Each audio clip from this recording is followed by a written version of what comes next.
Bonsoir chers amis, ce soir nous vous présentons un thème assez intéressant. Nous voulons t'initier à comment faire l'étude du sol. Tu sais, avant de lancer son projet agricole, il faut s'intéresser à la nature de son sol. Parce que chaque plante répond bien sur différents types de sol. Tu sais, nous sommes en 2021, les gens ont vécu avant nous. Tu dois savoir que ce que tu veux cultiver là, les gens l'ont fait avant toi. Tu dois te rapprocher, tu dois chercher à voir la fiche technique de ce que tu veux produire. Et pour le faire, tu dois construire les données qui existent déjà. Nous sommes déjà en 2022, comme je l'ai dit. Pour cultiver la tomate, c'est plus difficile. Cherche les fiches techniques liées à la tomate, tu vas réussir la production. Avec la fiche technique, tu sauras les erreurs, les menaces, les opportunités, les maladies, le besoin en eau, l'engrais, ce qu'il faut pour la plante puisse bien grandir. Et quel est dans quel sol la plante pourra bien se développer.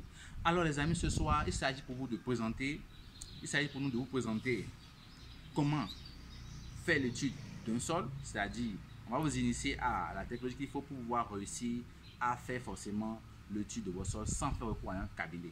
Je te dis que nous avons ici pour toi le recueil, notre recueil sur les fiches techniques est disponible, notre recueil sur les fiches techniques de tous les produits maraîchers en sol et en hors sol est disponible. Avec ces recueils, ces fiches techniques-là, tu sauras réellement le besoin de chaque type de spéculation en eau, en engrais et en produits phytosanitaires. Parce que, comme je l'ai dit, nous sommes en 2021, les gens ont vécu avant nous. Et il ne s'agit pas de réinventer la roue, mais de voir ce qui existe déjà, d'améliorer et de continuer son chemin. Alors, pour réussir à faire l'étude du sol, il te faut trois choses, les amis. Il te faut d'abord faire le prélèvement du sol. Il te faut d'abord ajouter l'eau distillée sur ton prélèvement. Et après, maintenant, en 3, plonger ton pH mètre pour avoir s'afficher à l'écran le pH de ton sol. Oui, pourquoi le faire? Vous savez, comme je l'ai dit au départ, chaque plante, chaque spéculation avec son type de sol. La plante répond mieux, quand je prends la pastèque, elle répond mieux sur un sol dont le pH est de 6,5. Oui, tu veux savoir pour les autres, tu veux ce que tu veux faire là. Est-ce que tu connais déjà le pH qui correspond à ça? Tu peux acheter le recueil, c'est dedans. Ce recueil est disponible seulement en version électronique ou en version physique.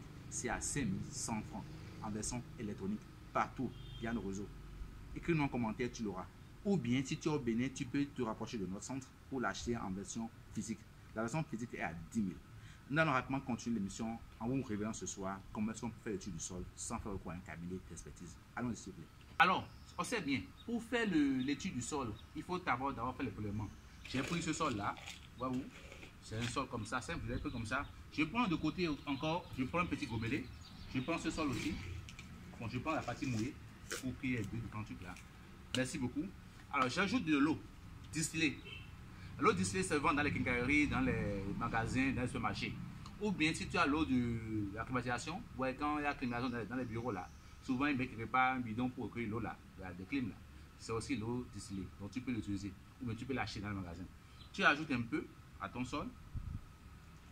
On va juste acheter un peu seulement. Acheter un peu. Oui, vous voulez vous dire qu'on a pris peut-être la même partie. Non, ça, la partie c'est sec. Ça là, c'est déjà mouillé. Alors, nous voulons voir le pH de nos sols là. Alors, après ça, il te faut maintenant avoir un pH mètre. Voilà un pH mètre. Ceci, nous vendons ça à 40 000 francs. Ça mesure le pH du sol, l'humidité au sol et ça aussi détermine aussi la température dans l'air ambiante. Alors, les amis, merci beaucoup. Et j'ai déjà mis l'eau dedans. Mais puis tu à éviter. Quand vous mettez l'eau distillée sur ça, vous ne mettez plus la main.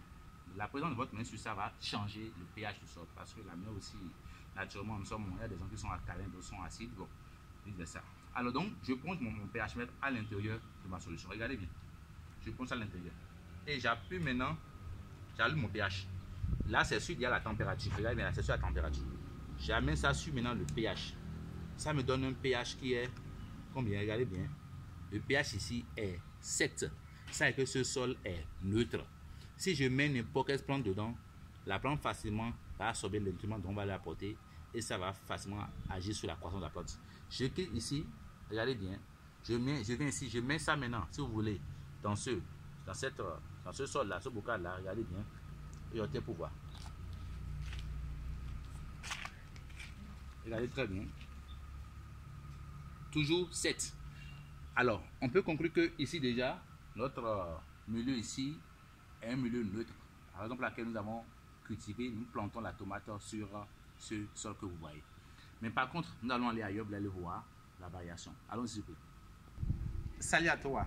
Donc, nous allons vérifier aussi le pH de notre bac ici. Donc, regarde bien. Nous plongeons. Je vais ouvrir l'eau distillée là. Je vais verser un peu l'eau distillée sur notre, bien sûr, notre substrat. Je laisse de côté l'eau distillée. Et je plonge maintenant à nouveau mon truc à l'intérieur. Et j'observe le pH. Regardez bien le pH. 6,5. C'est actuellement à 6. Je laisse 1 minute pour voir. Ça va se stabiliser. Pour que puisse voir vraiment. Alors, parfait, bingo. Notre bac ici présente un pH de 6. Mon frère, si tu as aimé la vidéo, abonne-toi sur ma chaîne et active la cloche de notification pour ne plus rater nos prochaines vidéos, parce que au lieu que tu perds ton argent pour aller vers les cabines d'expertise pour faire l'étude de sol, tu peux facilement déjà réussir à faire le pH de ton sol à la maison. Bravo à toi. Ciao, ciao. À très vite. Merci.